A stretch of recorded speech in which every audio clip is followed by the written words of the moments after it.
Hi, I'm Billy Riggs, and today we're going to talk about marketing.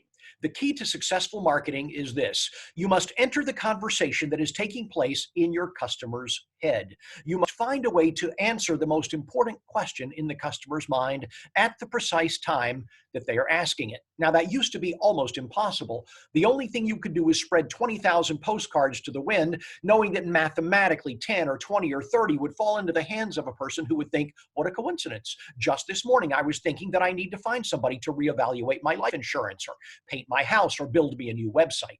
But now, thanks to the internet, you can transform the World Wide Web into a giant electromagnet that will pull all of those needles out of the haystack for you so that you can market only to those 10 or 20 or 30, saving you a lot of time, a lot of headache, a lot of trouble, and hopefully a lot of money as well. People only buy two things: solutions to problems and warm feelings. This is why great marketers and salespeople appeal only to two things: solutions to problems and warm feelings. The customer has a problem they want to get rid of. They have a bad feeling or no feeling that they want to replace with a positive emotion.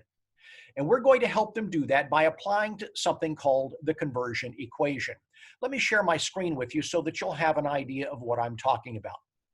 The conversion equation has four parts. The first is what we call the interrupt. The interrupt is the headline. It should be the first thing that anybody sees when they look at your business card or your website or any of your marketing. It should be the first thing they hear when you advertise on the radio. This should be the first thing that you say when you're giving your elevator pitch. It should stop people in their tracks. It should interrupt their train of thought. It should make them do a double take and say, wait, what a minute, what did you say? Because it answers the question that they have foremost in their mind at that particular moment. They'll think, what a coincidence. I was just thinking I needed somebody to do this for me. The interrupt is a headline that assures people that you understand the problem that they want to replace with a solution, or the bad feeling that they want to replace with a good one. Part two is the engage. Engage is the subheadline. It should be the second thing that anybody sees or hears. It is the part that teases the idea that you know the solution to their problem and you can get them that warm feeling that they want. The third part is the educate.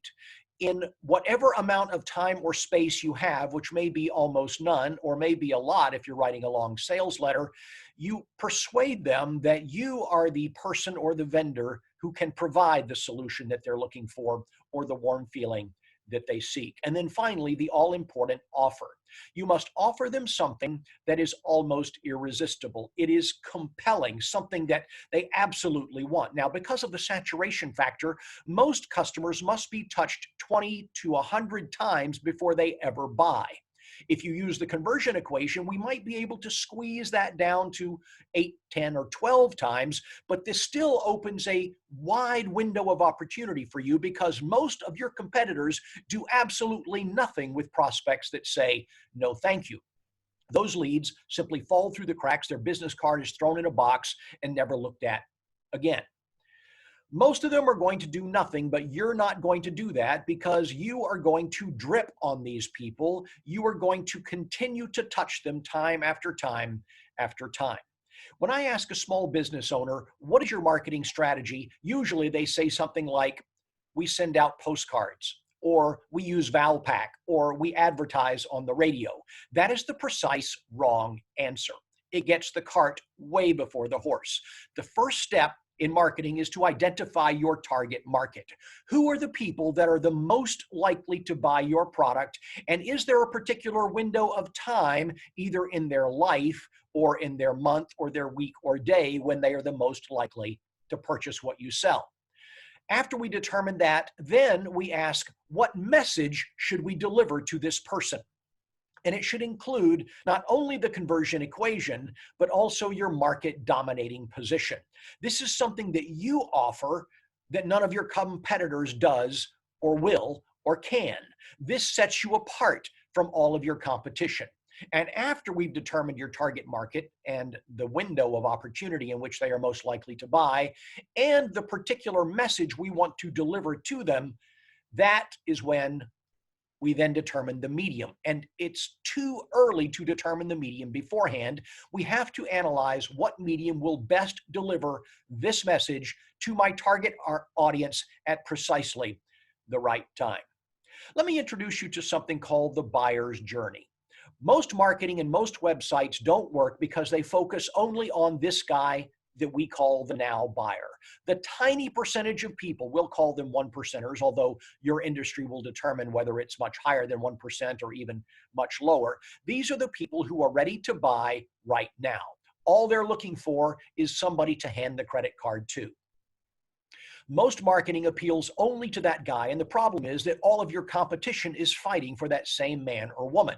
What we want to do is be sure that we get the now buyer, but we also want to market to all of these other people, the people who are just now thinking about maybe one day buying what you offer, and those who have decided they probably want to, but are now just trying to choose the right vendor, the right store, the right person to purchase from. We want to make sure that by the time those people, the 99%, become now buyers, that they've already been on a conveyor belt to our door for months or even years.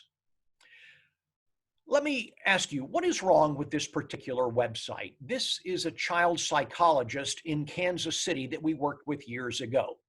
Can you tell me what's wrong with this website? I can, in one word: everything. First of all, the headline, Parenting Advice and Resources from Dr. John Smith. Let me ask you a question. Does that interrupt your train of thought?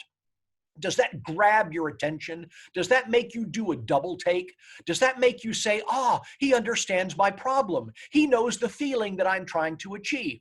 No, it's completely bland. We've got to change that headline. The second thing wrong with it is this right here. Notice Dr. Smith says that he specializes in emotionally disturbed children, behavioral problems, teen pregnancy, handling peer pressure, bullying, self-esteem issues, blah, blah, blah.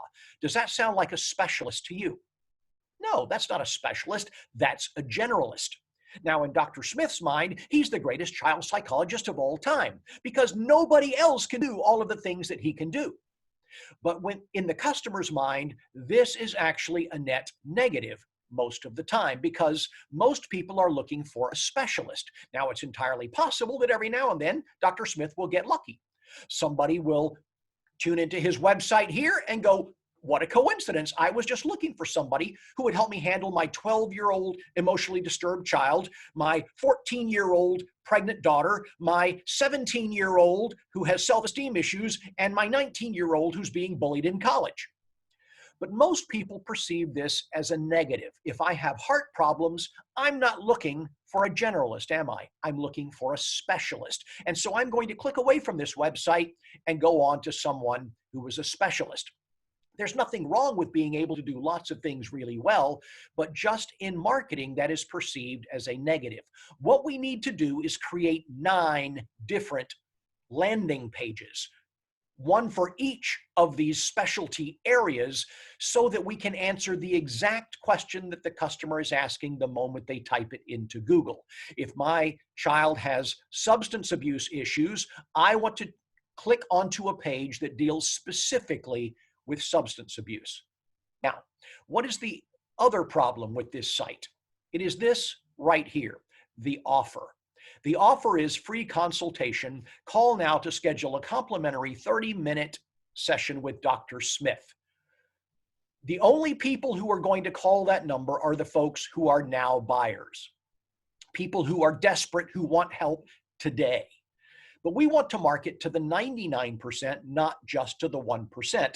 This is too high a threshold. This is a threat. You see, I know what Dr. Smith is going to do. The moment I show up for my free consultation, he's going to twist my arm. He's going to try and close me. He's not going to let me out of his office until I've given him my credit card. So what we want to do is to create an offer that is low risk. This offer of call me is the worst because it's like walking up to a strange woman in a bar and saying, "Hi, will you marry me?" The risk is too great. She's not ready to buy, or at least not ready to buy you right now. You have to give her a low risk offer. "Hi, can I buy you a drink?" That's something that she might take you up on. The key to converting more leads is to offer something that is low risk and also is compelling. You can't walk up to a woman in a bar and say, "Hi, can I get you a glass of ice water?" It's not compelling. She can get her own ice water for free anytime she jolly well pleases. And so you have to give her something that is compelling. If you're fabulously wealthy, you can walk up to a strange woman in a bar, any woman at all, and say, "Hello, can I buy you a car?" That's compelling. That will interrupt her train of thought. That gets her attention. What we want to do is create an offer that is both low risk and compelling. It compels them to action. Here's the website of a financial planner. What's wrong with this website? We'll look at his offer. Call me, make an appointment with me. Call me, make an appointment with me. Why does he want us to do that? Why? So he can get us into his office. He can get us on the phone, and he can try to persuade us to take our life savings and put it in the hands of a total stranger who this time next year might just end up on the beach in Brazil with it and his 19-year-old housekeeper. Let's look at this chiropractor. What is the offer? Call me, come into my office so I can twist your delicate spine in bizarre and painful ways. The threshold is too high. They're saying, "Hello, will you marry me?" Look at these two cosmetic surgeons. What is the offer? It is, call me, come into my office and take off your shirt. Call me, come into my office and take off your shirt. This is a threatening offer to any woman, especially when you consider the fact that a cosmetic surgeon is a stranger with a knife. We worked with a cosmetic surgeon years ago who was advertising mommy makeover surgeries. He was using Facebook and getting 35 clicks to his site via Facebook pay-per-click every month and converting precisely 0 into patients. So what did? We converted his website into a landing page, and we sent all of his search engine optimization not to his homepage. That's the kiss of death unless you only offer one product. And we sent them to this landing page. This landing page, note, has no navigation bars on it. It's not a part of his website. It is a single standalone page in cyberspace. And when you get to it, you have only two options. You can either leave your name and email address, or you can click away and go find someone else. Now, notice the headline that uses the conversion equation. I want the body I had before kids. That interrupts a woman. That's the question that she's asking every time she looks in the mirror. And then the engage, time to get rid of problem areas on your hips, thighs, and tummy. And then a very brief education phase where it talks about how having a baby changes your body forever, but we can help you get it back. And then look at the offer. The offer is free eye-opening report. Candid answers about mommy makeover surgeries. What are the risks? What are the benefits? And will it look natural? All of a sudden, everything for this doctor changed. He was still getting the same 35 leads from pay-per-click, but now all of a sudden, 2/3 of them, about 24 or 25, were asking for the free report. And now he has accomplished the goal of any website. It is to capture leads that you can contact later. It is to pull the needles out of the haystack for you so that you can market to the few who are interested instead of the thousands who aren't. And his patient conversion rate was 8%. So he got 3 new customers from his 35 clicks per month. Now, because cosmetic surgery is so pricey, at $20,000 a pop, he was now getting $60,000 per month extra. So write this down. Create a compelling, low-risk offer that will draw the needles out of the haystack for you. Now, if you're selling mansions in Malibu, it'll be more than $60,000 a month for you. If you're selling cheeseburgers, it will be considerably less, but you're a smart person. You can do the math. Let me ask you, is your offer low risk and is it compelling? Do you even have one? What we're going to do is move now into how to stay in touch with these people via the drip campaign.